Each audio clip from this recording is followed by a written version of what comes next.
పూర్వము అసురరాజైన హిరణ్యకశిపుడు కఠిన తపస్సు చేసి బ్రహ్మదేవుడి నుండి ఒక వరం పొందాడు. అదేమంటే మనిషి చేత కానీ, జంతువు చేత కానీ, ఇంట్లో కానీ, బయట కానీ, పగలు కానీ, రాత్రి కానీ, ఆయుధంతో కానీ వేటి చేత తనకి మరణం అనేది రాకూడదు అని. ఈ వరంతో అతడు అమరుడయ్యాడనే అహంకారంతో, దేవతల్ని జయించాననే ఉద్దేశంతో బిర్రవీగుతూ రాజ్యంలో ఎవ్వరిని కూడా విష్ణువుని పూజించకూడదని ఆజ్ఞాపించాడు. అయితే కొంతకాలానికి ఇతనికి ప్రహ్లాదుడు అనే పుత్రుడు జన్మిస్తాడు. అతని చిన్న వయసు నుంచే విష్ణు ఆరాధకుడు, విష్ణుమూర్తి భక్తుడు. విష్ణు అంటే ప్రాణం. అతని నోటి నుంచి ఓం నమో నారాయణాయ అనే శబ్దం ఉద్భవిస్తూనే ఉండేది. ఈ విషయం హిరణ్యకశిపుడికి చాలా కోపం తెప్పించేది. రాజ్యంలో అందరినీ కట్టడి చేశాను, విష్ణువుని పూజించొద్దని. ఆఖరికి నా కొడుకే ఇలా నాకు వ్యతిరేకంగా మారాడు అని అతని కోపం రోజు రోజుకి పెరిగిపోయి ఆ పిల్లాడికి మాటలతో చెప్తే వినడు, విష్ణువుని పూజించొద్దు అని. ఇంకా అతన్ని కొడుకని కూడా చూడకుండా భటుల చేత పర్వతాల మీద నుంచి తోయించేస్తాడు చంపడానికి. అయినా అతడు దేవుడి చేత కాపాడి మళ్ళీ బతుకుతాడు. ఒకసారి విషప్రయోగం చేయిస్తాడు. అయినా ఆ విష ప్రభావం అతనికి ఆ పిల్లాడిని ఏమీ చేయదు. ఏనుగులతో తొక్కిస్తాడు. అయినా కూడా అతనికి ఇస్మంతైనా నొప్పి కూడా కలగదు. పాములున్న గుహలో పడేస్తాడు విషనాగులు, అవి కూడా ఆ పిల్లాడిని ఏమీ చేయలేవు. ఇంకా ఇలా ప్రతిసారి ఆ పిల్లాడికి తండ్రి శిక్ష వేయడము, ఆ పిల్లాడు దేవుడి చేత కాపాడబడ్డము జరుగుతుంది. ఇంకా ఇలా కాదు అనేసి ఈ హిరణ్యకశిపుడి చెల్లెలి పేరు హోలిక. ఆవిడకి ఒక వరం ఉండేది. ఆవిడ అగ్నిలో ఆమె వెళ్ళినా సరే అగ్ని కూడా ఆమెని కాల్చని అటువంటి వరం. అప్పుడేం చేస్తాడంటే హిరణ్యకశిపుడు ఈ ప్రహ్లాదుడిని చెల్లెలి ఒళ్ళో కూర్చోబెట్టి పెద్ద మంట పెట్టించేస్తాడు. అప్పుడు ఈ హోలిక తను అగ్నిలో కూడా తగలపడదు అనే ఒక అహంకారం తనలో ఉంది కాబట్టి ఆ పిల్లాడిని కూర్చొని ఆ పిల్లాడిని తగలబెట్టేయడం కోసం అన్నయ్యకి సపోర్ట్గా ఆ మంటలో కూర్చుంటుంది. ఆ పిల్లాడిని ఒళ్ళో కూర్చోబెట్టుకొని చివరికి భగవంతుడి కృప వల్ల, ఈమెకున్న ఆ అహంకారం వల్ల హోలిక ఆ మంటలో దహనమైపోతుంది. ప్రహ్లాదుడు మాత్రం క్షేమంగా మంటల్లోంచి నడుచుకుంటూ బయటకు వస్తాడు. ఇంకా ఈ హిరణ్యకశిపుడికి ఏం చేయాలో అర్థం కాదు.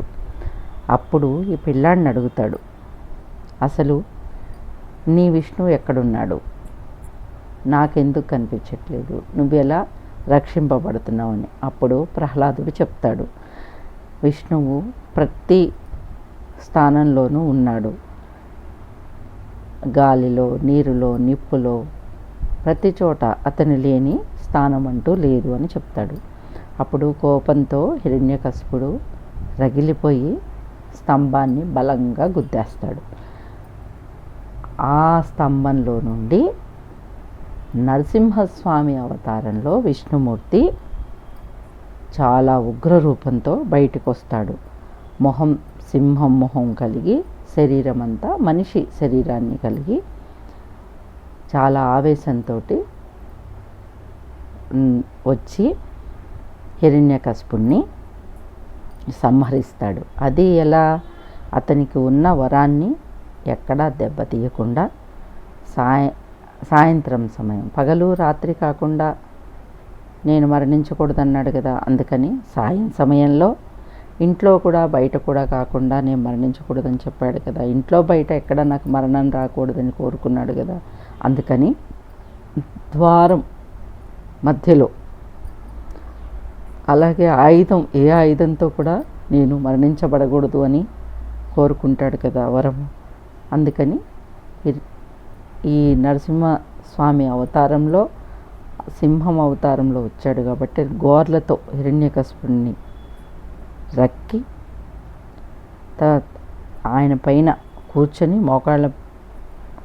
ఆయన మీద కూర్చొని గోళ్లతో రొక్కి ఆయనని హిరణ్యకశిపుడిని నరసింహస్వామి అవతారంలో విష్ణుమూర్తి సంహరిస్తారు. ఇలా బ్రహ్మ హిరణ్యకశిపుడికి ఇచ్చిన వరానికి ఏ విధమైన అంతరాయం జరగకుండా, అలాగే హిరణ్యకశిపుడిలో ఉన్న రాక్షసుణ్ణి హిరణ్యకశిపుడి వల్ల ప్రజలు పడే ఇబ్బందుల నుంచి తొలగించడానికి విష్ణుమూర్తి నరసింహస్వామి అవతారం ఎత్తి హిరణ్యకశిపుడిని సంహరిస్తారు. ఇది అప్పటి నుంచి హోళిక చనిపోయిన రోజుని హోళికా దహనంగా, అంటే ఈరోజు సాయంత్రము హోళీ పండుగని, ఆ చెడు నుంచి మంచి వచ్చింది కాబట్టి రేపుని హోళీ పండుగగా జరుపుకునే విధానం ఒక కథ. ఇంకోటి ఏంటంటే శ్రీకృష్ణుడు ద్వాపర యుగంలో శ్రీకృష్ణుడు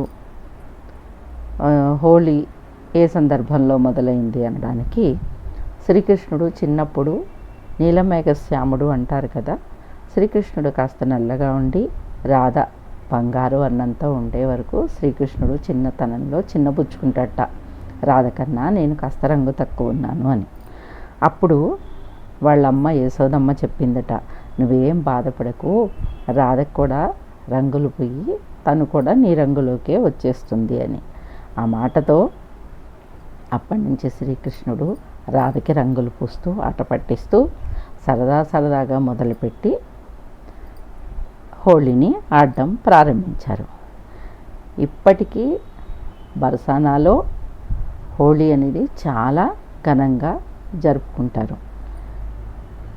ఇంకా రాధాకృష్ణుల మధ్య ఈ హోళీ అనేది వాళ్ళ ప్రేమకి గుర్తుగా కూడా ప్రారంభమైంది. ఇంకా కామదేవుడు శివుడుకి సంబంధించిన కథ. కొన్ని ప్రాంతాల్లో హోలీని కామదేవుడితో కూడా కలిపి చెప్తారు. కామదేవుడు ధ్యానంలో ఉన్న శివుడిపై బాణం సంధించగా శివుడు కోపంతో అతన్ని భస్మం చేశాడు. తర్వాత పార్వతీదేవి ప్రార్థనతో కామదేవుడు మానసిక రూపంలో తిరిగి పుట్టాడు. ఇది వసంత ఋతువు కాబట్టి ఆరంభ సూచికగా దీన్ని రంగులమయంతో ప్రారంభిస్తారు. ఇలా పురాణాల్లో వివిధ రకాల కథలు మనకి హోళీకి సంబంధించి ఉన్నాయి. ఏదేమైనప్పటికీ హోళీ పండుగ అనేది